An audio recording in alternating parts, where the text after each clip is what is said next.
Hello movie done ప్రజలారా, Devara trailer release అయ్యాక trailer మీద చాలా మంది రివ్యూ చేశారు. సో ఇప్పుడు మనం చేస్తుంది అయితే రివ్యూ కాదు, ఇది ట్రైలర్ ఎక్స్ప్లెనేషన్ మాత్రమే. సో ఈ ట్రైలర్ రిలీజ్ అయ్యాక ట్రైలర్ కొంతమందికి నచ్చలేదు, ఇంకొంతమందికి చాలా బాగా నచ్చింది, కొంతమందికి విజువల్ ఎఫెక్ట్స్ బాగున్నాయి అన్నారు, ఇంకొంతమంది అయితే విజువల్ ఎఫెక్ట్స్ చాలా చండాలంగా ఉన్నాయని చెప్పారు. కొంతమంది అయితే అనిరుద్ధ్ మ్యూజిక్ ఎరగదీశాడని చెప్తే, ఇంకొంతమంది అయితే అనిరుద్ధ్ మ్యూజిక్ బొక్కలా ఉందని చెప్పారు. సో అదంతా పక్కన పెడితే అసలు ఇప్పుడు ఈ ట్రైలర్ లో ఏముంది, మనం ఈ ట్రైలర్ ని చూసి ఏం అర్థం చేసుకోవచ్చు, ట్రైలర్ ని అసలు ఎలా కట్ చేశారనేది ఇప్పుడు మనం చూద్దాం. సో ట్రైలర్ ఓపెనింగ్ మనకి సైఫ్ అలీ ఖాన్ క్రూరమైన సముద్రపు దొంగ ఆర్ బందిపోట్లా కనిపించాడు. సో ట్రైలర్ ఓపెనింగ్ లో మనకు స్టార్టింగ్ కనబడిన సైఫ్ అలీ ఖాన్ లుక్ అయితే మనకి ఇంతకు ముందు ఆచార్య సినిమాలో సోను సూద్ లుక్ లా కనిపించింది. సో ట్రైలర్ ఓపెనింగ్ మనకి ప్రకాష్ రాజ్ వాయిస్ ఓవర్ తో ఎన్టీఆర్ కోసం ఇచ్చే ఎలివేషన్ అయితే బాగుంది. సానా పెద్ద కథ సామి, రక్తంతో సంద్రమే ఎరిపెక్కిన కథ, మా దేవర కథ అనే డైలాగ్ అయితే చాలా పవర్ఫుల్ గానే ఉంది. సో ఈ డైలాగ్ బట్టి మనకు అర్థమవుతుంది ఏంటంటే మన ఎన్టీఆర్ దేవరాకి ఫ్లాష్ బ్యాక్ ఉంది. సో ఆ ఫ్లాష్ బ్యాక్ నే ప్రకాష్ రాజు మనకి సినిమాలో చెప్తాడనమాట. మేబీ ఈ స్టోరీ రివీల్ చేయడం అంతా కూడా ప్రీ ఇంటర్వెల్ సీన్ లోనో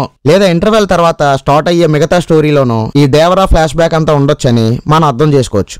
మనిషికి బతికేంత ధైర్యం చాలు, చంపేంత ధైర్యం కాదు. కాదు కూడదని మళ్ళీ ఆ ధైర్యాన్ని కూడగడితే ఆ ధైర్యాన్ని చంపే ధైర్యం అవుతా. ఈ డైలాగ్ కూడా చాలా పవర్ఫుల్ గా ఉంది. దేవరాన్ని చంపాలంటే సరైన సమయమే కాదు, సరైన ఆయుధం దొరకాల.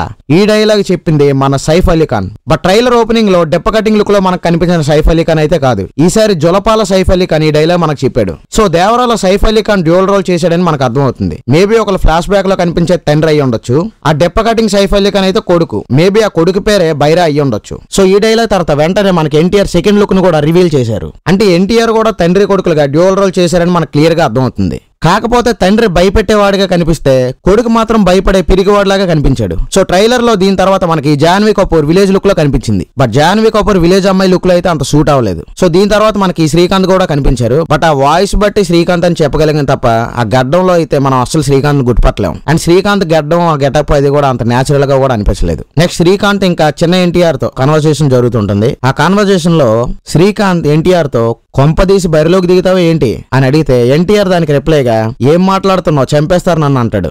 సో అక్కడ సైఫ్ అలీ ఖాన్ కుస్తీ పట్టే వస్తాదుగా ఉంటే భయస్థుడైన చిన్న ఎన్టీఆర్ సైఫ్ అలీ ఖాన్ తో కుస్తీ పట్టే సిచ్యువేషన్ వస్తుందన్నమాట.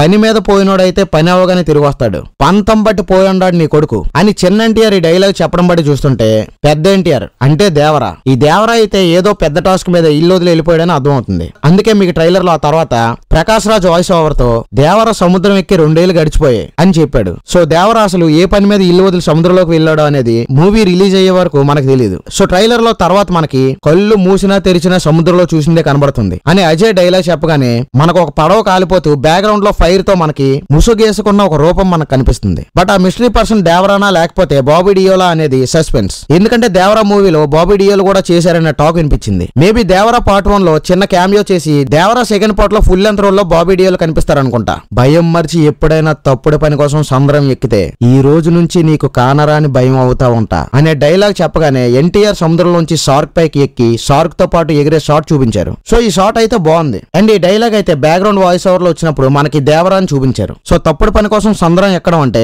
మేబీ సైఫ్ అలీ ఖాన్ సముద్రంలో బందిపోటు కాబట్టి అలా సముద్రంలో దోచుకోవడం తప్పు, అలా చేస్తే నేను మీ సంగతి తెలుస్తా అని దేవరా వార్నింగ్ ఇస్తున్నాడు. కాబట్టి మేబీ దేవరాకి ఉన్న టాస్క్ కూడా సముద్రపు దొంగల నుంచి ఆ షిప్స్ ని ఇంకా సముద్రాన్ని కూడా ఆ బందిపోట్ల నుంచి కాపాడమే దేవరాకి ఉన్న మెయిన్ టాస్క్ అయి ఉండొచ్చు. ఆ నెక్స్ట్ వచ్చే సీన్ లో సైఫ్ అలీ ఖాన్ ఎన్టీఆర్ తో కుస్తీ పట్టే షాట్ అవుట్ మనకు చూపించారు. బట్ ఆ కుస్తీలో మనకి దేవరా గెటప్ లో ఉన్న చిన్న ఎన్టీఆర్ ని చూపించారు. అంటే భయస్థుడైన పిరికి ఎన్టీఆర్ కూడా ఒక టైంలో ధైర్యం తెచ్చుకొని తన తండ్రి దేవరా గెటప్ లో బైరాతో ఫైట్ చేస్తాడనిపిస్తుంది. సో ట్రైలర్ లో అయితే నేను అబ్జర్వ్ చేసిన విషయాలు అయితే ఇవి. ఇక మీరు ఈ ట్రైలర్ లో ఎలాంటి విషయాలు అబ్జర్వ్ చేశారో కామెంట్ లో చెప్పండి. బట్ కొంతమంది అయితే ట్రైలర్ చూశాక ఇది రొటీన్ స్టోరీ అని చెప్పారు. అంటే బందిపోట్ల నుంచి దేవరా బోట్స్ ని కాపాడమే ఈ స్టోరీ కాబట్టి ఇది చాలా సినిమాల్లో చూసాం, ఇదైతే బాగా రొటీన్ స్టోరీ అని చెప్తున్నారు. సో అలా చెప్పే వాళ్ళు ఒక విషయం అర్థం చేసుకోవాలి, స్టోరీస్ అనేవి వేలు లక్షలు ఉండవు. Action, adventure, love stories, rom com, mythological ఇలా 5-6 జానర్స్ నుండే స్టోరీస్ ఉంటాయి. సో మీరు ఏ సినిమా తీసుకున్నా సరే ఈ 5-6 జానర్స్ నుండే స్టోరీస్ వస్తాయి. బట్ ఆ స్టోరీని మనకు చెప్తున్న డైరెక్టర్ తన ఇంటెలిజెన్స్ తో మనకి తన స్టోరీ టెల్లింగ్ ని తనకు తెలిసినట్టు చెప్తాడు. అంతే